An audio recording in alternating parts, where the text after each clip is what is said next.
Da Vinci, se trata precisamente de darse cuenta que todo está conectado. La ciencia del arte y el arte de la ciencia. Arte entendido como algo que se cultiva todos los días, pero arte también en su acepción griega, techne, de donde sale técnica. Entonces es tanto conocimiento como el know-how.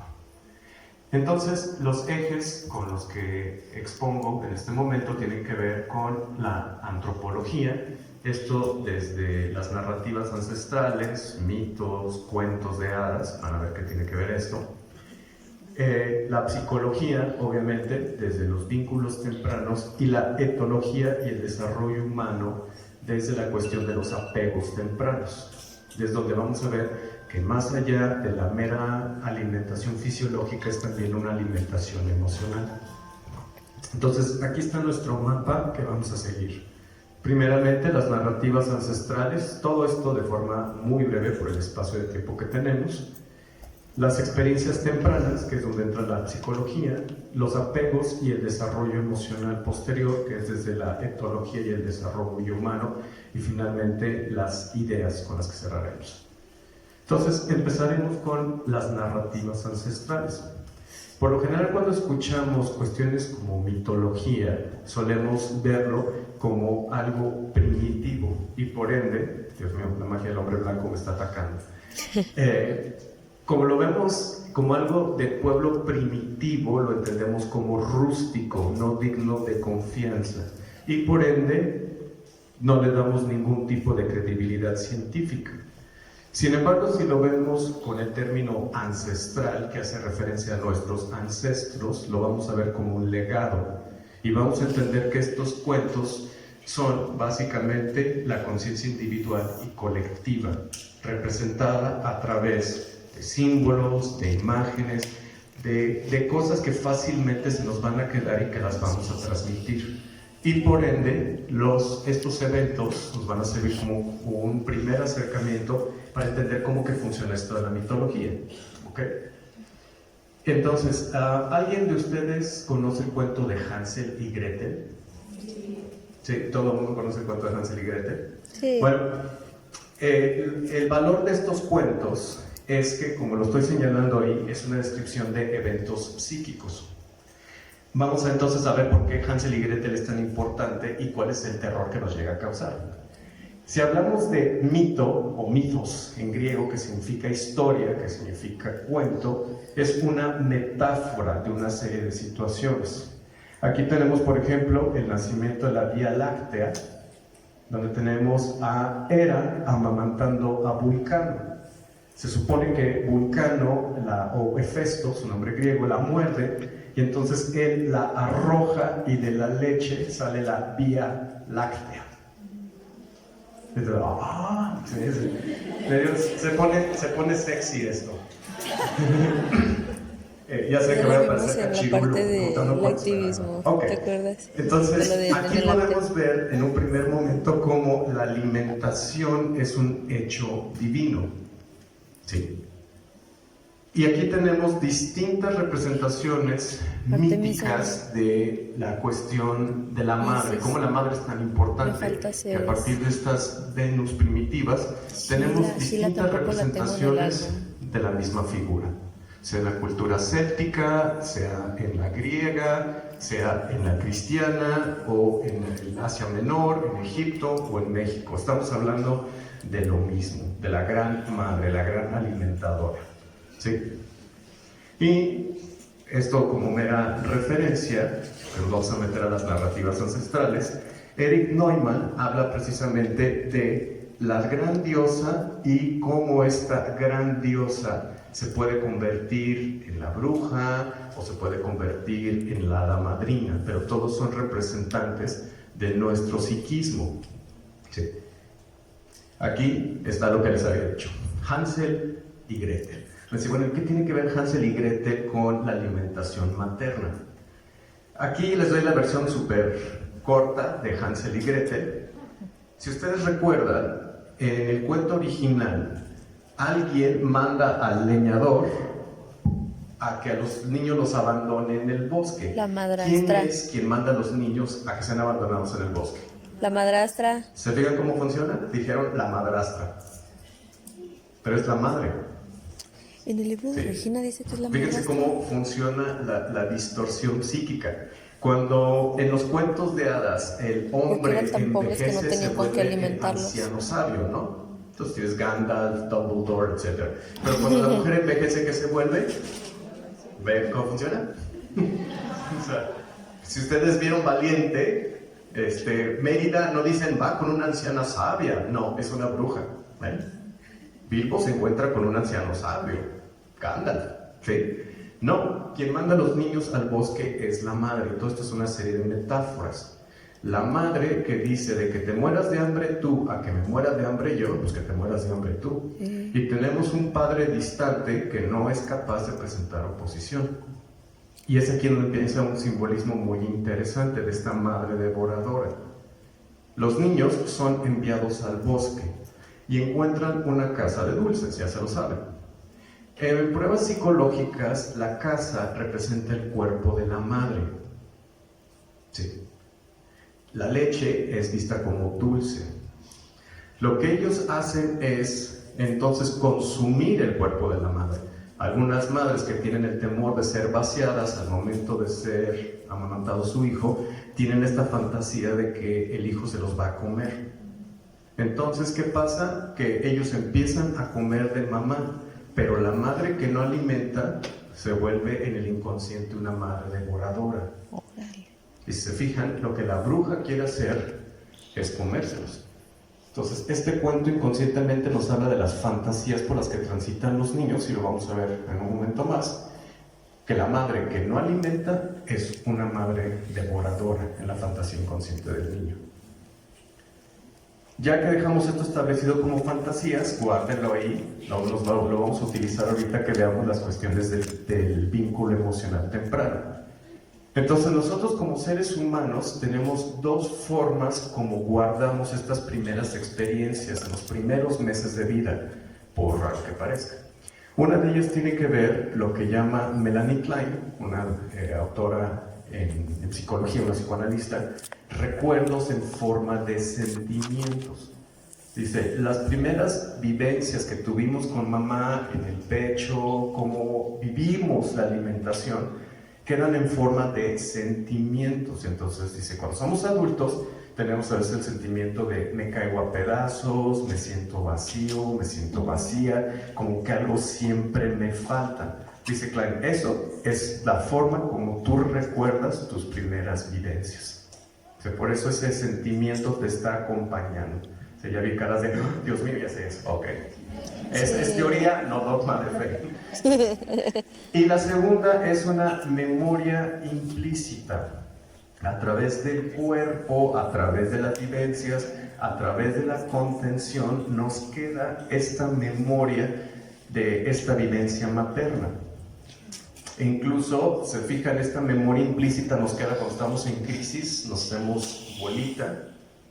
O hay gente que si les ha tocado que son muy buenos abrazando, que te dan un abrazo y te hacen ¿se les ha pasado? Sí. O hay gente que incluso es, como diría otro autor, una madre suficientemente buena que te da un abrazo y te empieza a mecer. Y te... Sí, tiene que ver con esta memoria implícita. Aquí vamos a ver qué tan importante es esta memoria implícita en estos dos autores.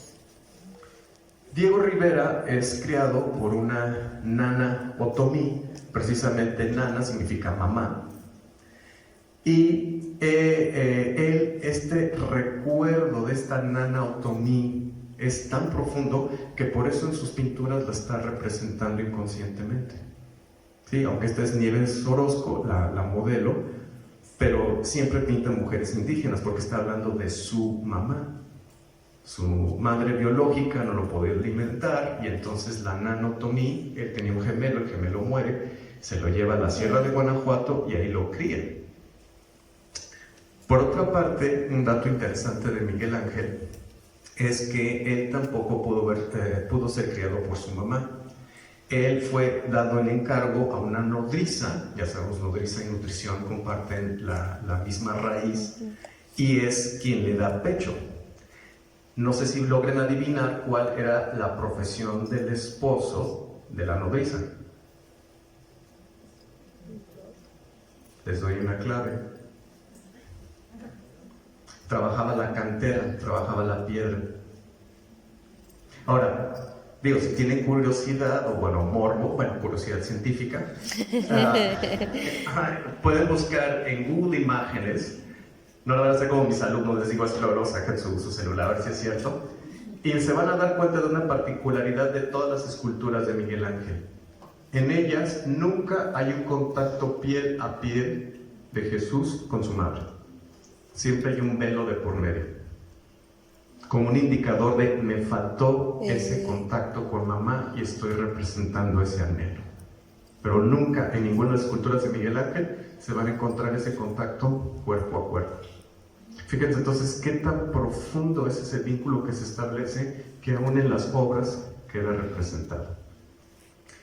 Entonces, entrando ya en materia con Melanie Klein y su foto de mujer soñadora, vamos a ver cómo esta autora dice que mucho del desarrollo infantil ocurre en los primeros 3 meses de vida, el 0 al 3er mes de vida. Y muchas de estas primeras experiencias que tenemos van a marcar cómo vamos a vivir al mundo, cómo vamos a vivir a los demás y cómo vamos a reaccionar a los demás. Casualmente la palabra amor en etrusco significa pezón. Sí, ya sé que voy a escuchar algo. Por ahí lo escuché. Sí. Sí. Y a su vez, de una voz indoeuropea, el clásico amá, si se fijan, hoy en día todavía lo usamos, ¿no? ¡Amá! Entonces el niño está hablando de alguna lengua indoeuropea inconsciente. no muerta, Así así que cada que inconscientemente. escuchen amá, se van a acordar que amá es amor, que significa pezón. Eso sí no lo sabía. Y casualmente cuando nos vamos a las etimologías de las palabras encontramos cosas muy interesantes, porque entonces amor o amar es nutrir. Sí. Así lo podemos entender. Dicen que el beso, como expresión de afecto, nació de la imitación de los seres humanos a los animales, porque la madre regurgita la comida en la boca de la cría, alimenta, da de comer. Entonces, no por ello, del etrusco pasa directamente al latín. Amor es pezón. Y fíjense entonces cómo de aquí tenemos nutrición, nodriza, en inglés to nurse, la enfermera, es aquella como que te cría, te alimenta, te cuida hasta que regresa a la salud. Debe tener características de una buena madre, simbólicamente hablando. Klein dice que en estos primeros 3 meses de vida, el bebé, su yo, no está integrado. Y entonces, si es una mamá que no sabe entender las necesidades emocionales, las necesidades de contención del bebé, el bebé se va a desintegrar y esto se llama locura. O sea, imagínense ustedes, acaban de llegar a un mundo totalmente distinto y no tienen idea, y digo literalmente idea, solo tienen sentimientos. O sea, sientes que te clavan millones de agujas en el cuerpo, pues frío, ¿no? Pero ¿qué es el cuerpo? Y luego sientes como algo, un gran hueco, ¿no? Que es el hambre. Pero no sabes qué es el hambre y no sabes qué es la panza. Y encima tienes, cuando naces, al médico ahí haciéndote el chequeo del Apgar, que yo cuando lo vi con mi hijo era como si estuvieran marinando un pollo, ¿no? Lo pican y todo ese tipo de cosas, ¿no? Digo, si yo me espanté, dije, pobre de mi hijo, no me quiero imaginar qué está pasando, ¿no? Pero ¿qué pasa cuando tienes una madre que es capaz de contener al bebé, de entenderlo, de darle lo que se llama el baño de sonoridad, cuando le habla al bebé, cuando le canta? ¿Sí? Puede que la mamá cante como los coros infernales, pero para el niño son los coros angelicales, ¿no? O sea, el niño, ese baño de sonoridad le da una identidad, y si eso lo unimos al hecho de ser alimentado, ser aceptado y contenido, pues le va a dar al niño la cohesión psicológica que necesita, ¿sí? Entonces, Melanie Klein tiene 2 artículos muy interesantes. Uno de ellos se llama El destete, y he aquí algunas de las ideas principales que ella nos expone sobre el destete y lo importante que es. Entonces, ¿qué dice? estos sentimientos y esta primera satisfacción van a quedar presentes en la vida del bebé el resto de sus días y como adultos van a quedar ahí. Cómo nos relacionamos con la comida es cómo nos relacionamos con mamá. Mamá y comida es lo mismo. Por eso en los relatos ancestrales, la madre es un alimento, ¿sí? Porque inconscientemente nos comemos a nuestra mamá. Y entonces si la mamá disfruta de este acto de darse, este acto divino de darse, el bebé lo va a cachar. O sea, mamá disfruta dándome de comer, disfruta y no tiene el temor de que yo la vaya a devorar y entonces me abandone. Aquí tiene, por ejemplo, a nivel de fantasía infantil, cómo lo viviría el niño. Aquí tienes lo que llama Melanie Klein la madre pecho bueno o nutricia, y aquí tienes a Cenicienta, y acá tienes la que nos dio muchas pesadillas, con Sabia es mamá. Si se fijan, es una madre devoradora, ¿sí? Es una madre que quiere devorar de alguna forma la juventud de Rapunzel. Dicen, tampoco los niños se lo representan así, ¿no? No necesariamente, es una imaginación. Y el mismo comportamiento nos puede dar una idea de cómo lo vive. Cuando el bebé evade el pecho, ¿sí? El otro artículo de Klein que recomiendo es Observando la conducta de bebés. Y observando la conducta de bebés es precisamente su análisis clínico, el comportamiento del bebé a partir de cómo se relaciona con mamá. Y es aquí donde te dice, pues imagínate, estabas 9 meses siendo un ser acuático, ambiente lounge, o sea, comida en la habitación, o sea, tenías que abrir comida mamá, jalabas la placenta, o sea, estaba todo chido y luego de repente, ¡pum!, vas para afuera. Es lo que se llama el trauma del nacimiento, así como, oye, pues allí quedamos amigos, ¿no? Te sientes un poquito como en la Matrix, de repente te expulsan. Entonces dice, bueno, el hecho de ser amamantado tranquiliza la pérdida de ese paraíso. Es volver a sentir ese alimento, sentir ese contacto. Y por eso dice, en la relación con la comida te puede dar una muy buena idea de cómo va a ser ese comportamiento de adulto posteriormente. Aquí están entonces las ideas que podemos extraer de los dos artículos de Klein. Uno, estas primeras fantasías van a quedar ahí, ya sea como happy memories o como recuerdos no gratos, fijaciones, ansiedades. Si esto de la pérdida de la condición intrauterina, del trauma de nacimiento, es inevitable, bueno, se puede de alguna forma compensar con la alimentación de pecho. Siguiente, si la madre se siente gratificada al alimentar, el bebé lo va a percibir, y entonces va a percibir que lo que está metiendo es algo bueno, no algo malo y persecutorio. Y finalmente lo que señalamos, esta primera relación con el pecho y la comida va a ser un pronosticador de desarrollo posterior. Siguiendo entonces esto, ya tenemos establecido cómo funcionan las fantasías, cómo los cuentos de hadas nos hablan del inconsciente, cómo ese inconsciente se representa por símbolos. Y ahora vamos a la etología con John Bowlby, una teoría bastante compleja, no complicada, compleja, pero aquí vamos a ver solamente una parte sintética de su teoría. Es aquí donde establecemos paralelismos. Tal vez como es de su conocimiento, la cebrita, en las primeras horas de vida tiene que estar totalmente pegada a su madre para aprenderse el patrón de las rayas. Porque las rayas en las cebras son igual que las huellas dactilares, son diferentes. Entonces, si la cebrita no se aprende el patrón en las primeras horas, pues cuando se le despegue mamá va a quedar totalmente desprotegida y es carne para leones, así de sencillo. Así pasa con nosotros también, tenemos lo que yo llamo huella bioecológica. Si tomamos en cuenta que oikos en griego significa casa, pues es como este faro que nos dice a dónde regresar cuando nos sentimos desolados, desamparados, es a la mamá que tenemos aquí adentro, ¿sí? Entonces, al igual que esta cebrita se aprende el patrón, el bebé también se aprende este patrón, que llega a constituir un mapa y una brújula inconscientes que tenemos grabados en la piel. Cómo relacionarnos con los demás tiene que ver con cómo establecemos ese primer vínculo con mamá. Y ese tatuaje invisible nos sirve para navegar en el mundo.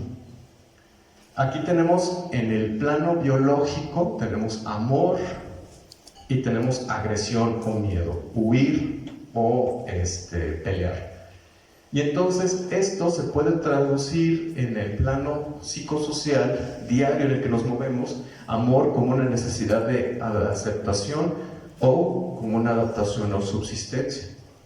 O personas con mucha ansiedad o con mucha ira y mucha agresión lo pueden convertir en una forma de buscar aceptación. Prefiero que me temas a que veas qué vulnerable soy, o bien utilizo esta agresión como un medio de subsistencia porque en mi vida temprana así me sentí con respecto a mamá. Bowlby entonces nos menciona los vínculos, el apego temprano, él lo entiende como este vínculo emocional temprano que te brinda seguridad. Es lo que te ayuda a navegar en el mundo. Digo, para quienes, aquí tengo el gusto de ver algunos exalumnos míos y han sido víctimas mías de mis clases, siempre utilizo el ejemplo del primer día de clases con los niños. ¿Se han fijado cuando es el primer día de clases que hay dos escenarios posibles? El niño que tiene este vínculo temprano seguro, pues entra a la escuela feliz y contento, ¿no? Entra a primera de kinder y el niño así como, Dios, mamá, ya me voy, ya me voy cayendo.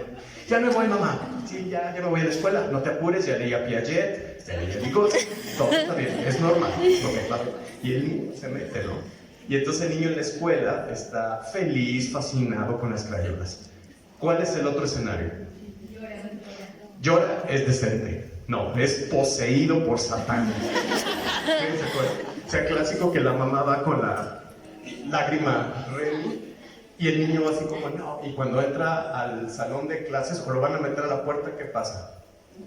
Se prende y empieza, no, y empieza a hablar así en latín y escupir verde. Y es cuando traigan más maestras, no, jesuita. Y el niño no se quiere meter. ¿Por qué? Porque el niño carece de este vínculo seguro. Dicen que el bebé llora o el niño llora por la mamá. ¿Qué va a hacer mamá sin mí? Claro. Porque por lo general estos niños, cuando ya los sueltas en la escuela, ya la maestra nos pinta el salón y les cierra y le echa agua bendita. Después del rato entran y está el niño en el rincón. Y así como se acerca con la regla a ver si está vivo, ¿no? Y el niño es, ya se fue mi mamá, y la maestra así como con terror, ¿no? Hasta con estos trajes para prevenir contagio de virus, ¿no? Así como, sí, ya se fue, y niño, ok, pásame las crayolas. Cuando tenemos este apego ansioso, es la mamá la que está ansiosa de despegarse del niño. Entonces el niño llora o la niña llora por mamá. ¿Qué va a hacer mamá sin mí? Ella depende de mí. Y entonces, como la mamá a veces está, a veces no está y no sabe cómo reaccionar ante este apego, puede generar dos tipos de apego en personas. Evitativo, ¿sí? Entonces, no me le acerco a nadie para evitar que me abandonen, o ambivalente. Es rechazo, lloros, quejidos. En adultos, pues esto se llama persona celosa. Y entonces, vaya que es sexy la psicología, pues sí es. Y tenemos el grado extremo, el desorganizado, en el que la mamá tiene respuestas incoherentes ante las necesidades del niño. El niño llora porque tiene hambre y la mamá le pega porque es un niño malcriado. ¿Qué onda? La mamá es, yo no tengo frío, entonces el bebé tampoco tiene frío. Pues esto genera franca locura, psicosis. Si lo vemos, en el niño de ahorita, vemos al adulto de mañana. El apego ansioso, el seguro, el evitativo, el ambivalente, que es de una forma y luego es de otra, y el apego desorganizado. No sé si se alcanza a ver bien esta imagen, pero este fue el tipo en Estados Unidos que quiso volar en pedazos varias cuadras a la redonda cuando se inauguró la película de ¿Batman? ¿Qué es El Caballero de la Noche, de The Dark Knight? Sí. O sea, basta con ver su cara psicótica para darnos una idea de precisamente este apego desorganizado.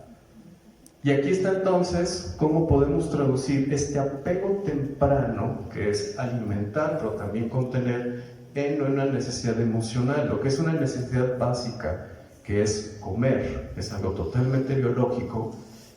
Nuestra necesidad básica de que nos contengan, nos protegen, que nos cuiden, se traduce después en necesidades emocionales, ya sea de ser alguien paciente o alguien muy ansioso, una persona abandonadora o alguien sobreprotector, con una necesidad de sobreproteger porque yo no me sentía así, o abandono para que no me abandone, para que no me falte este cuidado, entonces mejor me voy, no lo voy a esperar. O la persona negligente que no toma en cuenta a su pareja, que le ignora, o al contrario, el asfixiante. Es lo que digo, en algunos casos las personas son como boas constrictoras, también matan abrazando. Entonces es como estas necesidades, por ejemplo, de pareja, de ser contenido, alimentado, pues no son más que una traducción emocional de estas primeras necesidades básicas que fueron satisfechas, o más bien hubo un exceso o una carencia. Entonces, a partir de esto que hemos estado hablando, exponiendo, hay algunas ideas finales que nos pueden servir como guía para entender la importancia del desarrollo emocional. Primero es, ¿a qué sabe mamá? Es lo que el bebé, es lo que no sé, ¿qué sabe mamá? Lo interesante es que saber y sabor tienen la misma raíz. Cuando estudiamos una materia, en latín es mater, materia, mater, madre, estamos estudiando a mamá. Siempre estamos volviendo a esta esencia inicial. Entonces, ¿a qué sabe mamá? Es a qué sabe ese vínculo original con mamá. Esto nos lleva a, por extensión, a qué sabe la vida. El sabor o el saber que le damos a la vida es un eco de este primer momento, a qué sabe mamá. Y justamente uniendo estos dos, ese nutrimento físico más el emocional te va a dar tu disponibilidad emocional, tu capital emocional. ¿Qué tanto me involucro con las demás personas? La calidad de mis relaciones de pareja, relaciones laborales, etc. Es decir, tenemos lo emocional, lo social y la vivencia psicológica. Podemos entender entonces que la alimentación con el pecho va mucho más allá de simple y sencillamente proveer un nutrimento. Es proveer un vínculo y un mapa y una brújula para movernos. Aquí entonces tenemos que si tienes una lactancia adecuada, vas a tener gratitud. Melanie Klein decía que cuando hay mucha envidia o mucha carencia, la base de la envidia es la carencia, esta carencia te va a generar envidia hacia los demás. Pero cuando tienes una vivencia positiva vas a desarrollar gratitud. Entonces ella dice, entre más envidia, menos gratitud. A más gratitud, menos envidia. Ella pone un pie de página de, no existe la envidia de la buena, naranjas. Y el cielo, ¿sabes cómo te tengo envidia de la buena? Es envidia. No más que para que no te enojes, te digo que es de la buena. Para que no sientas el puñal en la espalda, es envidia de la buena.